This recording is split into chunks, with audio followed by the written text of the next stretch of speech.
What's up, my ninjas? I'm Strident, and I'm here with another toy review. This time it is the G.I. Joe Retaliation Blind Master, aka the RZA. Now, the first thing I want to get out of the way is, as much as I like the RZA and I like this figure, this and this don't really look the same. They don't. I almost don't even see how they went from that to this. Hasbro has a serious inability to follow the movie directions these days. I mean, and it's funny, this is some concept art. And just like with Lady J that I showed you earlier and with Roadblock, they wanted someone else to play Blind Master, Jaimin Hansu, which probably would have been a better idea. But as you can see, the RZA actually looked cool. He looked the part. And the figure does a good job recreating his facial, features and whatnot. So you got a little RZA in the palm of your hand, essentially. And I've been a big fan of Wu-Tang for a long time, so that's pretty much my reasoning for getting this figure. Accessory-wise, we'll start with his special little hat. Now, the hat hides a little deadly secret. Actually, several deadly secrets. I want to say 6 of them. These little knives, they are on hinges that just swivel outward. There is his staff with the hidden blade. Now, I like that, even though we didn't see it so much in the film. It's a cool little detail. It fits very snugly, and you don't have to worry about it going anywhere. Now, his creepy ninja war mask or whatever, it's cool because it's got like an African vibe to it. There's like a Zulu vibe to it, and I dig it. And it's kind of cool too because if you remember back in the day, Hardmaster, the 25th anniversary Hardmaster, came with a white mask that looked kind of like Casey Jones, so I guess this is a companion to it. The Sword of 9 Rings, it's actually a Chinese weapon. I'm not going to go into all the history and all that shit, but if you know about Wu-Tang, they were influenced heavily by Chinese martial arts films. So it's kind of cool to see a decidedly Chinese or historically Chinese weapon make its way into the RZA's hands, even though he's playing a ninja master. It kind of would show that he's a forward-thinking master that's not just confined to his mother style, which would be some form of Arashikage ninjutsu. So I really like that. Also, if you're paying attention, he's had that bandolier on, which is the same bandolier that the Ultimate Storm Shadow figures have been coming with. I kind of feel like it's annoying that so many things are being reused. This is completely new. The Flying Guillotine.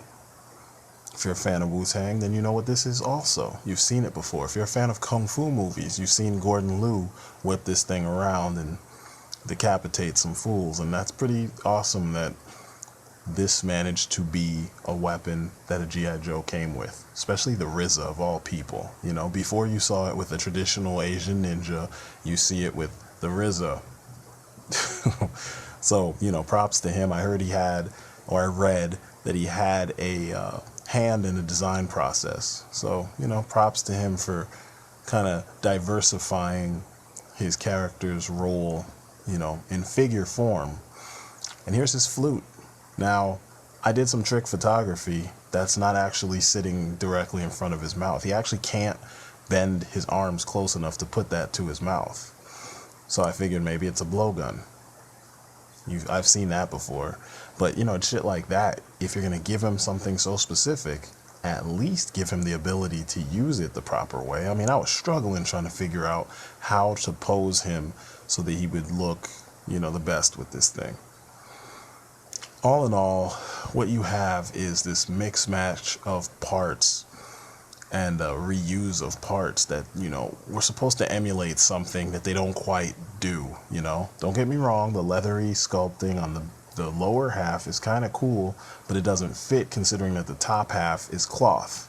You know what I'm saying? It's smooth, silken cloth. Also, the fact that it doesn't really emulate the costume worn in the film, just like with Lady J, just like with Jinx, it just doesn't make sense to me. you know? It just feels like they just hurried up and made this because they knew they had a built-in audience for it. You know what I mean? That they don't have to really impress them. All they have to do is provide figures. He doesn't have the ankle pivots. He has the old-fashioned, regular, G.I. Joe ankles, as seen on the Black Ninja. A matter of fact, or Black Dragon Ninja, most of his body is the Black Dragon Ninja. He does have the hidden joints in his hands, though. And he has the Storm Shadow hands with the separated, separated fingers or individualized fingers. So, my thoughts on the figure overall are, it's pretty simple. As a fan of the RZA, I love his music. I'm talking almost everything from, Enter the 36 Chambers when he was with Wu-Tang, to the score for Afro Samurai, to freaking some of the music that was featured in Babylon AD. I love the music. I forgot to even mention the music in the Man with the Iron Fists. Loved the music in that movie. The RZA's a genius when it comes to music. Acting, not so much. He needs a little bit more time and the right script. It was nice to see a brown ninja a brown ninja master in a movie where traditionally all the ninjas were either Asian or white. So I dug that, and that was another reason that I picked up this figure. It's another reason why I even paid attention to this figure. So if you're into, these kind of things, and you're into the RZA, and, you like him as an actor, if you can even call him that, or you like him as a whatever, and you just want a representation of this guy in your figure, universe, get him. It's a must get. Now, if you're like the other half of my mind, and you're collecting movie line stuff because you dug the designs you saw in the movie, then this is an epic fail. Because after his head sculpt, nothing on the figure, nothing of his body resembles what you saw in the film. And that's the sad part, That's the extremely sad part about this figure. If he was closer to what we saw in the film, it would have been awesome. Even if he had limited articulation, just to have that long gown and have like really well articulated arms and hands, kind of like most Splinter figures, it would have been perfect, because you're not expecting to do that much with this figure. He's going to be in your kind of dojo dioramas or your temple dioramas, Arashikage temple dioramas and stuff. He's not necessarily going to be the one doing all the ass kicking. That's what you got Snake Eyes, Jinx, Storm Shadow, all the others. That's what you got them for. So it's a fail when it comes to representing the film, and that's the biggest problem with the Retaliation toy line in general. If you go back several years to Rise of Cobra, the movie was really weak, but the toy line was really strong. People have bitched and moaned, and I don't give a shit what they say. I'm looking at what I saw in the film versus what I got in toy form, and I have almost that whole collection, and what I got in toy form was well done enough that I felt like I was getting what I paid for, And those figures didn't cost 10 or 20 bucks like these. Even online at the time, they didn't cost what these figures cost. And then on top of that, you could actually find them at most retailers, whereas these figures, you don't find them anywhere. And when you do, which is why I picked him and Jinx up, I didn't even think about it. I was just like, oh shit, Joe's, oh my god, I gotta get them. And I got them. And now, I'm not regretting necessarily that I got them, but I wish I got more. I feel gypped to some degree, because once the adrenaline wears off, and the idea of you actually finding them out in the world, out in the wild, as we like to call it, for us brick and mortar collectors, once that wears off, then you have this figure in your hand that you opened, and you see all the flaws. And that's my biggest problem with this line. And Hasbro keeps saying, excuse after excuse after excuse after excuse as to why they're not selling. The reason why they're not selling is you're not giving us the product that you promised. And all those fucks, and pardon the fact that I'm harsh, but it's annoying. You got all these fucks that They buy everything. They don't care what it is. They buy everything and then they give it props just because something is being given to them. Screw you. You're the reason why we have this problem. You need to be more discriminatory about what you buy and what you give the 2 thumbs up and the 10-star seal of approval. You know what I'm saying? They have to earn that from us. We can't just be like, oh yeah, you gave us something. Hey, 2 thumbs up. It's great. No, they can fuck up, and we've seen it. Retaliation has had tons of fuck ups. I mean, what, 3 out of the, I don't know, waves and waves of figures. What they're in the 4th wave. I think these guys come from their 4th wave, or 3.5, which is still a revision of the previous wave. You only had Storm Shadow. I'm sorry, I need to back up. You only had Ultimate or your Roadblock figures and your Snake Eyes figures that are movie accurate, along with Flint. And then everybody else is just some fucked up version of something that was not in the movie. I guess you could say the Combat Ninjas were pretty close to the film, but that's what, 4 figures, 5 figures out of 3 or 4 waves. That's ridiculous. There's no excuse for that. Then they shouldn't have called this a movie line. It should have been 50th anniversary figures, where they just make the figures and no one would complain, because these are just characters we know with a design that we haven't seen necessarily before, or a design that mimics something that we've seen before. If it's a movie line, the only prerequisite for a movie line is to make figures that resemble what we saw in the movie. Very simple. So, as much as I dig the RZA, and as much as I dig, collecting Joes, they are really burning my rope. For real.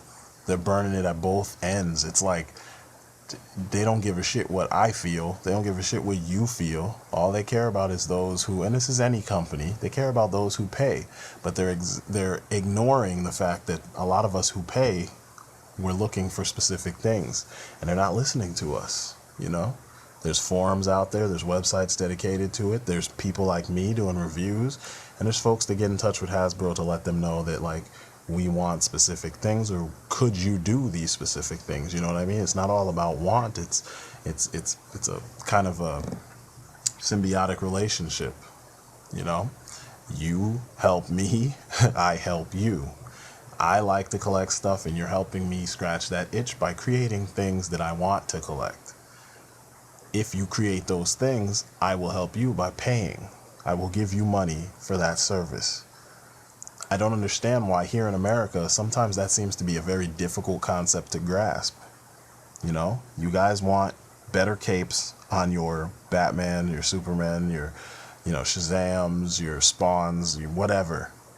I will make those capes.